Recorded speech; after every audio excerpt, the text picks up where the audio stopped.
push it, or I'll give you a war you won't believe. Let it go.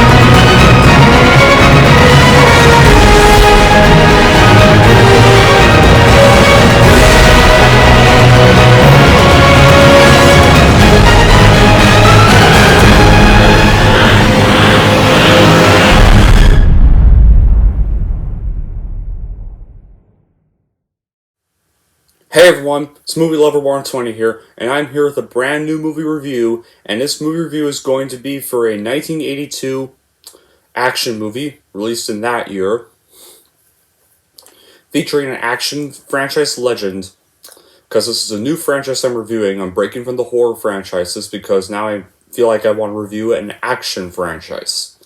And this action franchise is going to be for none other than 1982's First Blood, aka the first movie released in the RAMBO series.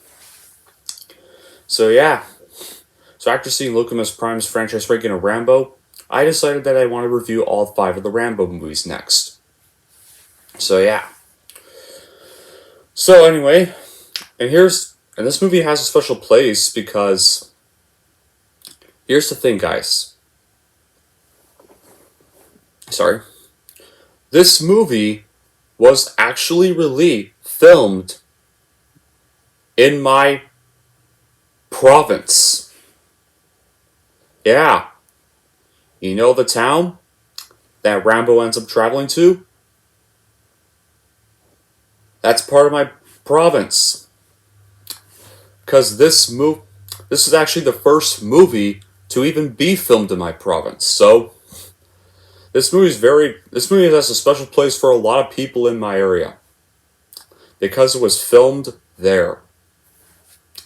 So anyways, what is this movie about? Well, John Rambo is a former United States Special Forces soldier who fought in Vietnam and won the Congressional Medal of Honor, but his time in Vietnam still haunts him. As he came to Hope, Washington to visit a friend, he was guided out of town by the Sheriff William Teasle, who insults Rambo. But what Teasle does not know that his insult angered Rambo to the point where Rambo became violent and was arrested. As he was at the county jail being cleaned, he escapes and goes on a rampage through the forest to try to escape from the sheriffs who want to kill him. Then, as Rambo's commanding officer, Colonel Samuel Trotman, tries to save both the sheriff's department and Rambo before the situation gets out of hand. Yeah. So, how was this movie filmed? Well, it all started in 1972 when Lawrence Turman at Columbia Pictures bought the film rights to First Blood for $175,000. Richard Brooks was slated to direct and was intended to have the film be an allegory on offering American perceptions of World War II and Vietnam War veterans, with Sheriff Teasle portrayed more sympathetically than in the novel. The film would have ended with Teasle ordering his men to drop their guns or try to reason with Rambo, who would have then been fatally shot by an unknown assailant. Brooks planned to start shooting First Blood in New Mexico in December 1972. The film did not proceed because the Vietnam War was still underway and Brooks left the project. Afterward, John Calley purchased the rights of Warner Brothers Pictures for $125,000 with the thought of casting either Robert De Niro or Clint Eastwood as Rambo.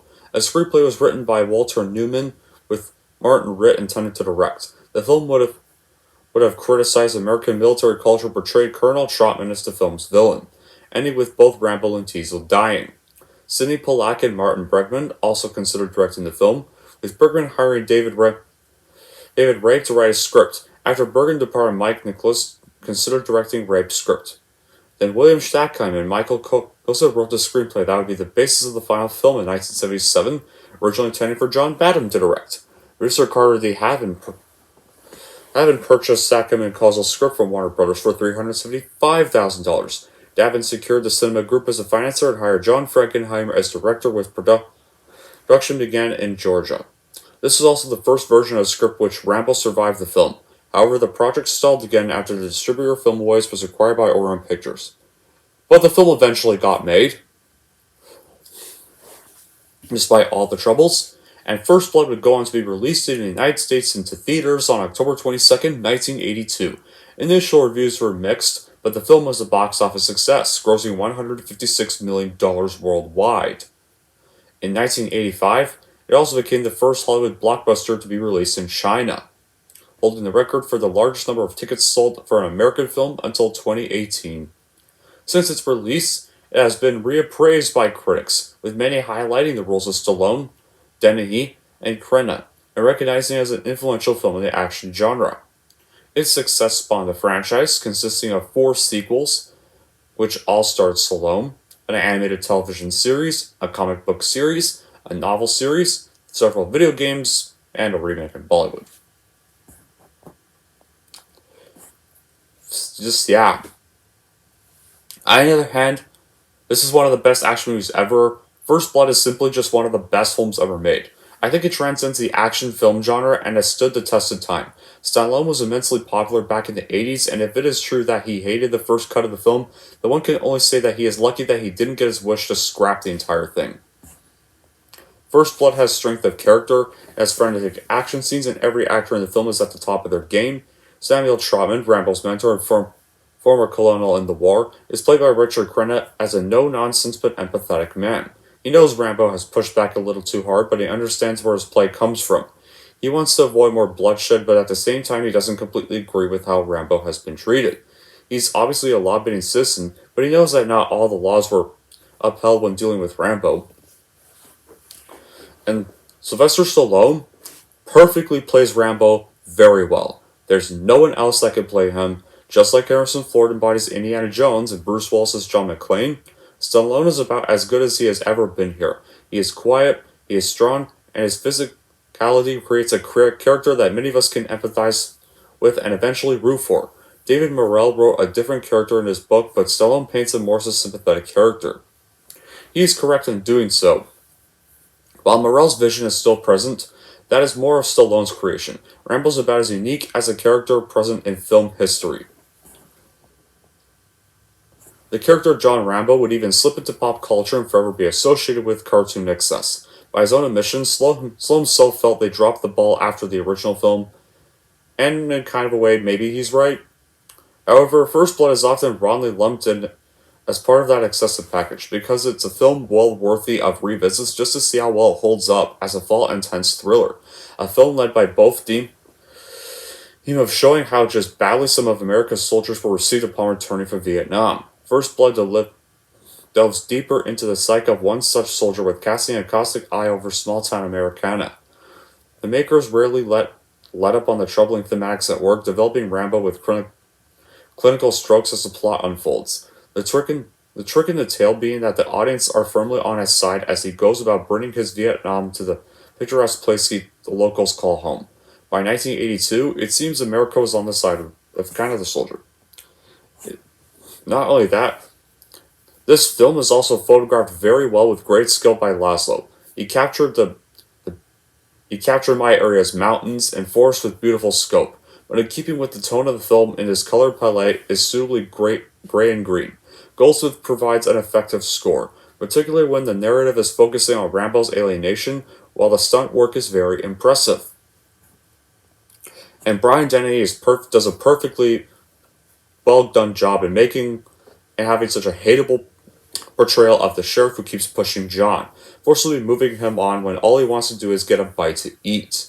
Also worth a mention is Jack Starrett, who is so rednecky and horrible that you might sure, if he were to say fall out of a helicopter onto some rocks. A young David Caruso also turns up a sympathetic officer. I can't say I also really loved Richard Crenna as Rambo's former mentor, Trotman.